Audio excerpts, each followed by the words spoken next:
Tell me how you got involved in it. Sure. Well, it's kind of an unusual answer, I think. A rock star called me up one day by the name of Tom DeLong, who happened to be passionate about this issue and had seen an article I had published. And just out of the blue, he called, and he had a company he was standing up called To the Stars Academy of Arts and Sciences. And it was largely other government, former government officials, CIA and others. So I started to network with those guys, and through them, I met Lou Elizondo at the Pentagon. And I attended a briefing with him in 2016, and I learned that our East Coast fighter squadrons were having recurring weekly incidents off the coast with vehicles of unknown origin that had no transponders, that seemed like they were probably engaged in espionage or clandestine collection. They varied in type and size and so forth, but nobody was doing anything about it. Nothing. Nobody was even reporting it up the chain. It was just outrageous. And when I found that out, I just said, "This is unacceptable." I'm from the intel community myself. I'm ashamed that this is happening, and I want to do anything I can, Lou, to help remedy this situation. So I jumped in and started working with Lou on this. Now, I'm wondering what kind of reception you got inside government as you said, hey, wait a second, why isn't anyone dealing with this? Yeah, it wasn't easy, and what enabled us to make progress. Let me say, initially we failed, by the way, inside the government. I had two friends, wonderful, bright, young former military guys who were direct reports to General Mattis himself, and they understood that this at that level this was real, but we still couldn't take it the next level to the secretary himself. There was so much concern about the exact stigma that you're talking about.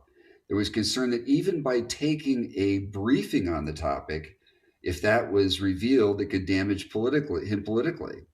So they wanted to just, shunt it off, put it in the back in the corner somewhere, which wasn't going to do anything.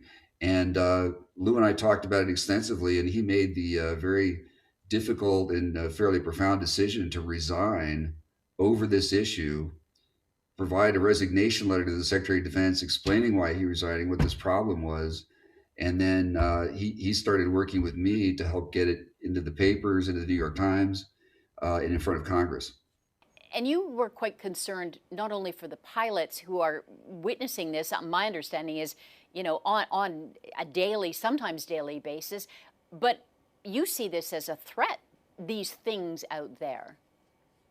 Well, we're clearly vulnerable, and it's very disturbing. And let me uh, try to explain this a little bit, because some people have accused me of trying to, create some justification for increased military spending or something. This is a combination.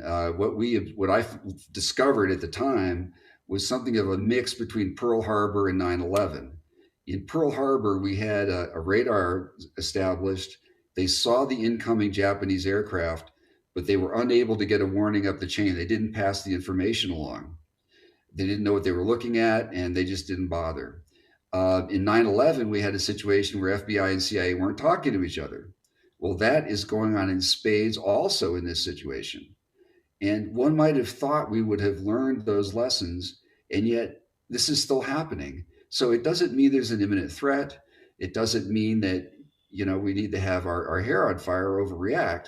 But clearly, if somebody's in your house, in your bedroom, walking around, you want to know who it is, right? You want to identify them. It's just a prudent thing to do. So you see this as a national security issue. Absolutely. Absolutely. I don't know. I mean, how could we look at it? How could it not be when you've got vehicles that are routinely penetrating restricted military airspace, and we seem unable to engage them effectively? We have no idea where they're coming from or what their capabilities are or what their intent is. So it's not a threat in the sense of we know somebody intends to do us harm or seeks to exploit it. You might call it a vulnerability, a strategic vulnerability.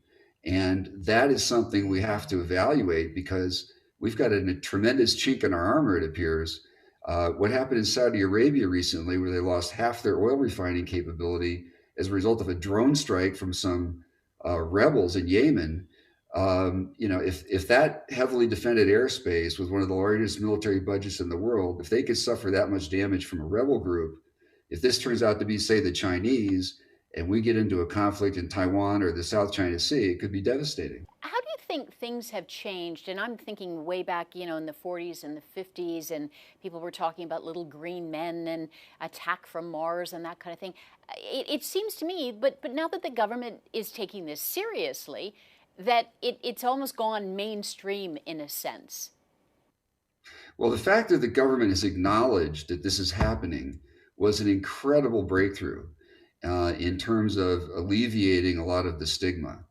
So once the government formally and officially and publicly says, this is real, that's happening, that gets people's attention, and that does impart a lot of credibility that didn't exist before. So that was a huge change, and they were compelled to do that because when Congress, when we got the attention of some of the oversight committees and they started asking for briefings, that had to go up the chain, and the Navy and Defense Department couldn't tell the senators one thing and the public something else.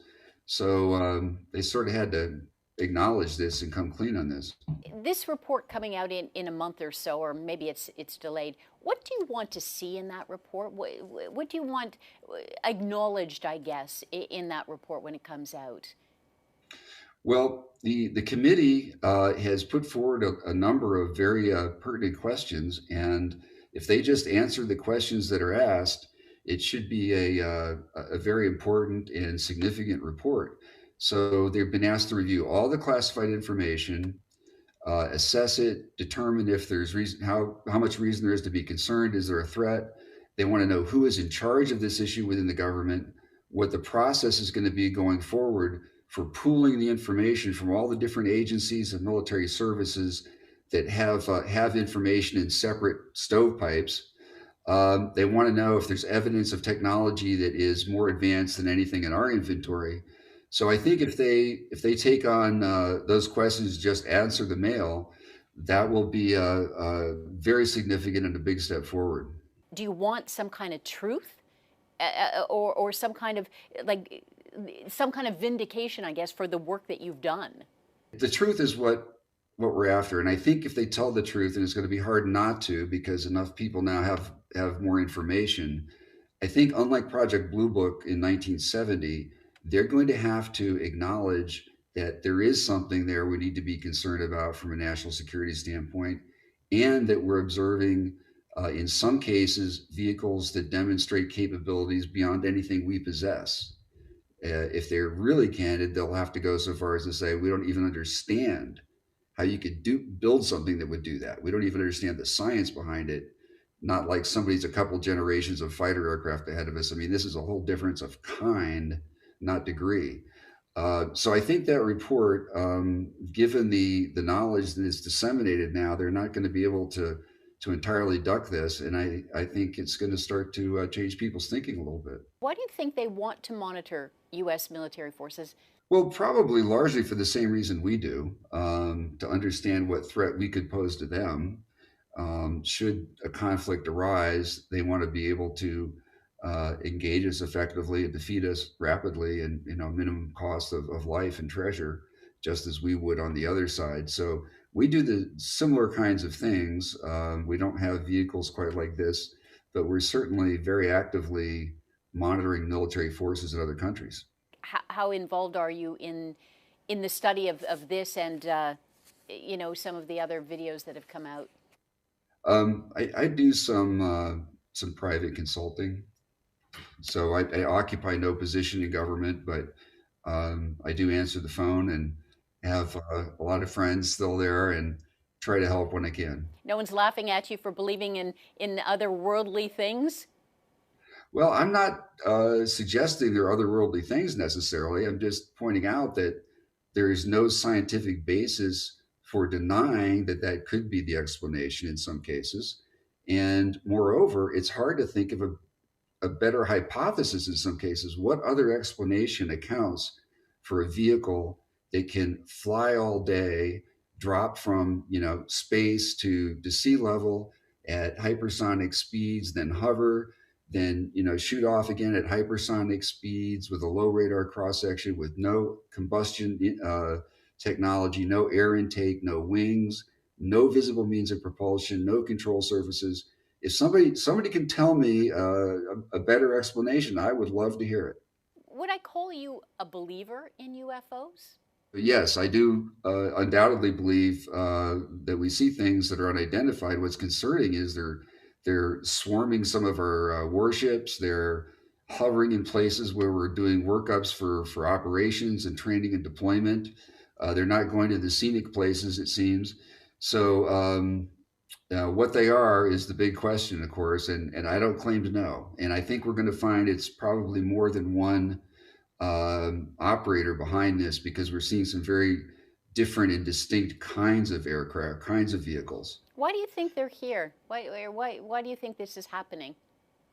Well, it appears, perhaps not surprisingly, that we know a lot of potential adversaries are interested in our military capabilities.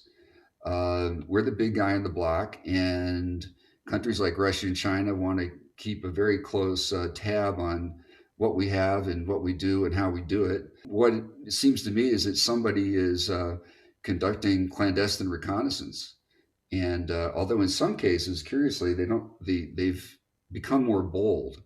And recently, in some of these cases, say in 2019, it's clear they wanted to be observed, and it seemed they were trying to provoke us to test our air defense capabilities, see how we react, what frequencies we emit on, all that kind of thing. So it's gotten a little more bold, a little more aggressive, a little more concerning. So do you think it's China and Russia, or do you think it's otherworldly? I really am reluctant to speculate, in part because it can paralyze the process. If we just don't have the data to answer the question. Speculation is easy. What we really need is more data. And unfortunately, the second you start talking about anything off world, a lot of people just shut down. The conversation's over. Do you know of anything specifically that has happened in Canada?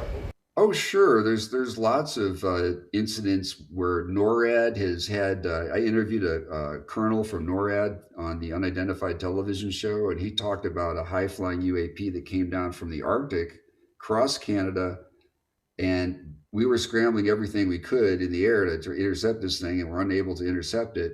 And it went out over Florida and Cuba and disappeared.